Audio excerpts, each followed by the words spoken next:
Partiu usar a Bíblia em sala de aula. 16 de março de 2019.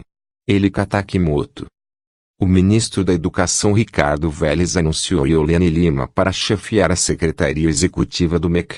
Na prática, ela será a número 2 da pasta. Ela defende que a Bíblia deve ser a base para a educação e cita Gênesis para que a criança aprenda matemática inicialmente por ele. No primeiro dia Deus fez isso, no segundo dia aquilo. 1, 2, 3 dias da semana. Gênesis nas cabeça. O vídeo com Iolene explicando didaticamente como podemos usar a Bíblia em aula de geografia, biologia e matemática está em todas as redes. Não deixem de ver. Eu gostei disso de levar Bíblia para a sala de aula. Na verdade, adorei. Já quero. Vamos ver alguns fatos para debatermos em sala de aula? Vamos. Comecemos no Gênesis com a adorada história de Noé. A lenda dos animais entrando na arca aos pares.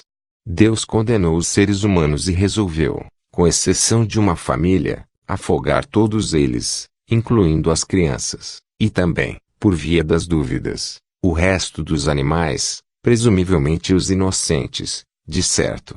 Deus é bom. Deus é perfeito. Por que condenou crianças? Vamos fazer um problema de matemática com isso utilizando Gênesis como propõe a secretária executiva do MEC. Vamos. Deus afogou 25 famílias com 4 crianças cada uma. Quantas crianças morreram sem ter culpa de nada? Vamos agora para a destruição de Sodoma e Gomorra.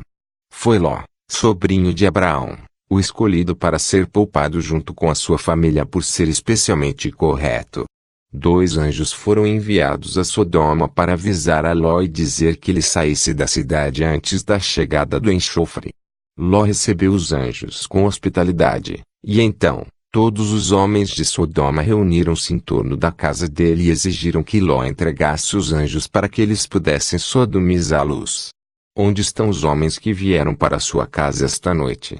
Traze-os para que deles abusemos. Gênesis, capítulo 19, versículo 5. A bravura de Ló ao recusar-se a ceder à exigência sugere que Deus deve até ter tido razão ao considerá-lo o único homem de bem de Sodoma. Mas a auréola de Ló fica manchada com os termos de sua recusa. Rogo-vos, meus irmãos, que não façais mal. Tenho 2 filhas, virgens, e vos trarei. Tratai-as como vos parecer, porém nada façais a estes homens, porquanto se acham sob a proteção de meu teto. Gênesis, capítulo 19, versículos 7 a 8. Por mais estranha que a história possa parecer, ela certamente nos indica alguma coisa sobre o respeito reservado às mulheres nessa cultura inteiramente religiosa. Bom tema para discutirmos gênero em sala, o papel da mulher na história e coisa e tal. Hashtag fica a dica. No final, a oferta que Ló fez da virgindade de suas filhas mostrou-se desnecessária, pois os anjos conseguiram afastar os opressores cegando-os por milagre. Pausa para uma boa questão de matemática utilizando Gênesis. Os anjos de Ló cegaram 27 soldados. Quantos olhos deixaram de enxergar por conta desse crime? Voltando à Bíblia. Eles então advertiram Ló para que partisse imediatamente com a sua família e seus animais porque a cidade estava prestes a ser destruída. A família inteira escapou, com exceção da pobre mulher de Ló, que o Senhor transformou num pilar de sal por ter cometido a ofensa de olhar para trás para ver os fogos de artifício. Vejam vocês, a curiosidade de uma mulher na Bíblia foi duramente condenada. Bora seguir que eu adoro a Bíblia em sala de aula. As 2 filhas de Ló fazem uma breve reaparição na história. Depois da mãe delas ter sido transformada num pilar de sal, elas moram com o pai numa caverna, no alto de uma montanha. Carentes de companhia masculina, adivinha? Elas decidem embebedar o pai e copular com ele. Ló não percebeu quando sua filha mais velha chegou à sua cama, mas não estava bêbado demais para engravidá-la. Na noite seguinte as 2 filhas combinaram que era a vez da mais nova. Novamente Ló estava bêbado e engravidou a mais nova também. Gênesis, capítulo 10, versículos 31 ao 36. Vamos usar a Bíblia para nos inspirarmos em questões de biologia. Considerando o cruzamento genético e o papel do ambiente no desencadeamento de problemas, as chances de um recessivo se manifestar é de 50%. Porque o risco é 100 vezes maior quando Ló transa com as filhas do que se elas tivessem copulado com os soldados, por exemplo. Cá para nós, se essa família tão perturbada era a melhor que Sodoma tinha a oferecer em termos de princípios morais, dá até para entender o enxofre punitivo mandado por Deus. A história de Ló e os sodomitas ressoa de forma assustadora no capítulo 19 do livro dos Juízes, quando um levita, um padre, não identificado viajava com a concubina em Jebus. Eles passaram a noite na casa de um velho hospitaleiro.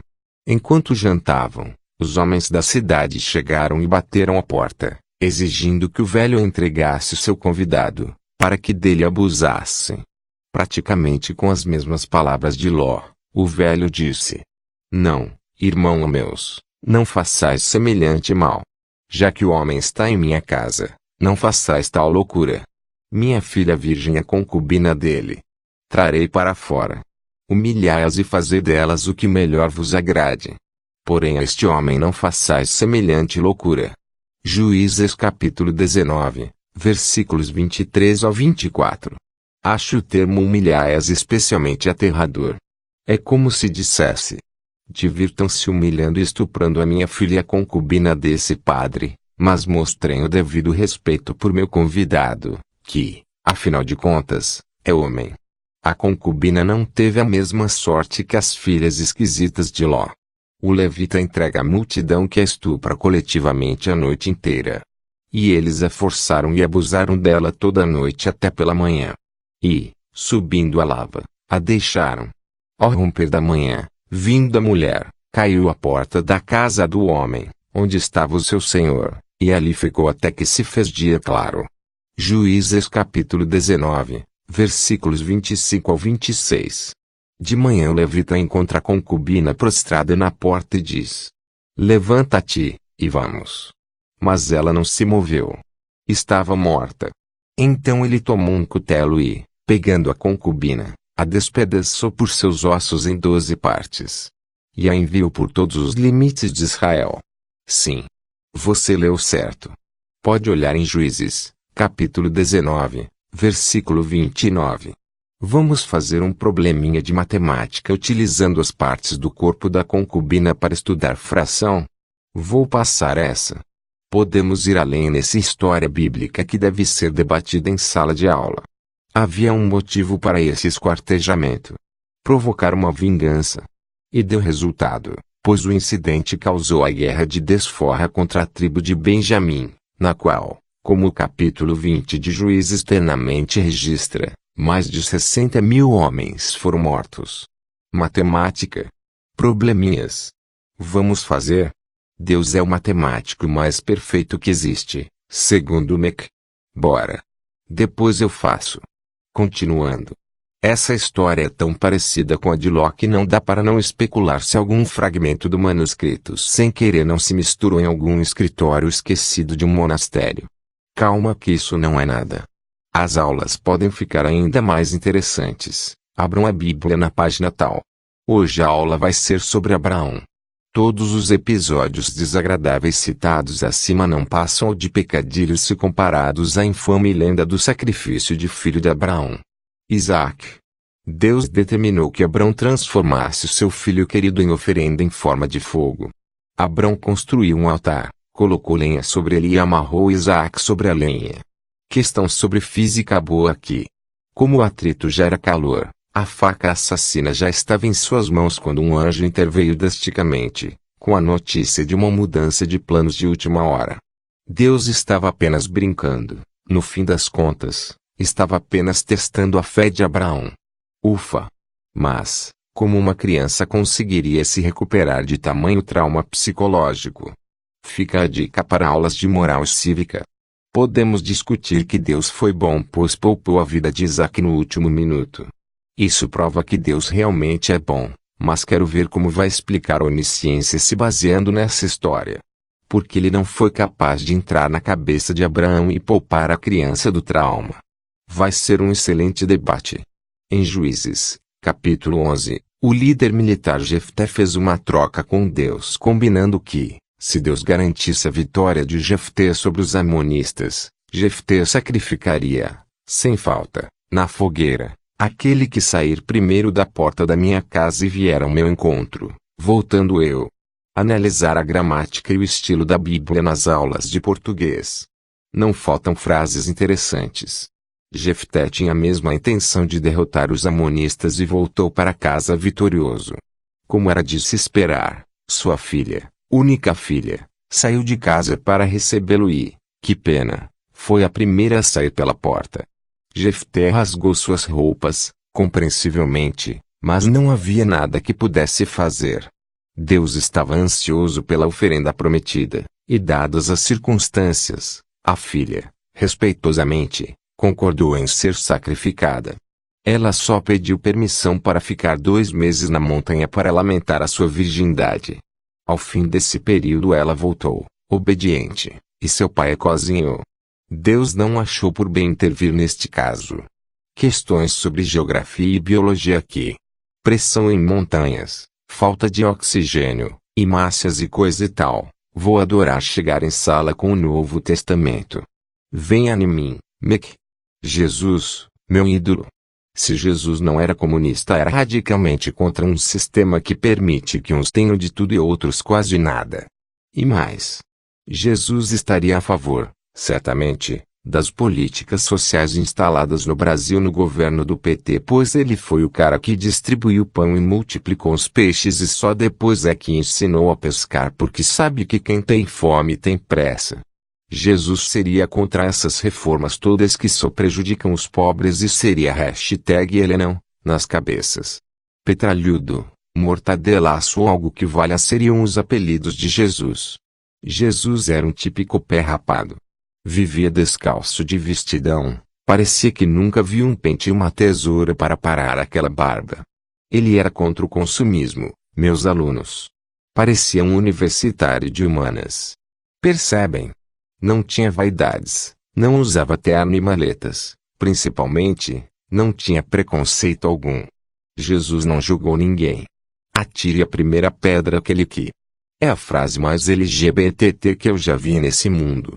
Não faça com os outros aquilo que você não quer que façam com você, resume todo o resto. Já me vejo falando em sala de aula com a Bíblia na mão, emocionada. Eu tenho a impressão, meus alunos e minhas alunas, de que se Jesus voltasse, a primeira coisa que ele faria era tacar uma bomba, no sentido metafórico ou quem sabe mesmo literal, em várias igrejas que doutrinam as pessoas e as obrigam praticamente a selecionar somente um tipo de amor que lhes é permitido, e ainda por cima lucram exorbitantemente, falando coisas que Jesus jamais proferiu e vendendo de tudo com a sua imagem. E continuaria. Há uma passagem que eu adoro em que Jesus chega chutando literalmente o pau da barraca. Quando ele chega no templo de Jerusalém e vê um punhado de gente vendendo vários badulaques, Jesus fica possesso e sai quebrando tudo. O que ele faria no templo do Salomão? Ou vá lá, no Vaticano?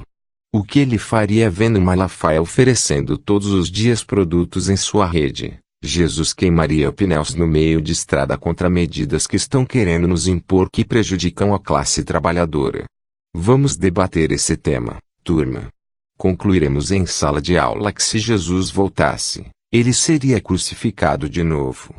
Exatamente pelas pessoas que falam diariamente em seu nome e me obrigam a isso. Vai ser lindo. Adorei a ideia, e já penso em começar na semana que vem. Estou empolgada.